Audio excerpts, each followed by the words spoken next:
সারা দেশের ন্যায় ঝিনাইদহ জেলাতেও শুরু হয়েছে উচ্চ মাধ্যমিক এইচএসসি পরীক্ষা ২০২৫। জেলার ৬টি উপজেলায় মোট ৪২টি কেন্দ্রে এই পরীক্ষা অনুষ্ঠিত হয়েছে।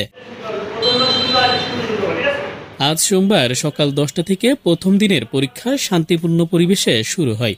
শিক্ষার্থীদের নির্ধারিত সময়ের অনেক আগেই কেন্দ্রে উপস্থিত হয়ে প্রস্তুতি নিতে দেখা যায়। প্রশাসন, শিক্ষা বিভাগ ও সংশ্লিষ্ট শিক্ষা প্রতিষ্ঠানের তৎপরতায় প্রতিটি কেন্দ্রে সুষ্ঠু ও নকলমুক্ত পরিবেশ বজায় রাখতে সকল ধরনের ব্যবস্থা নেওয়া হয়েছে। কেন্দ্রগুলোতে আইন শৃঙ্খলা রক্ষাকারী বাহিনীর সদস্যদের উপস্থিতিও ছিল লক্ষণীয়। ঝিনাইদহের বিভিন্ন উপজেলার কেন্দ্র পরিদর্শন করেন স্থানীয় প্রশাসন ও শিক্ষা বিভাগের কর্মকর্তারা।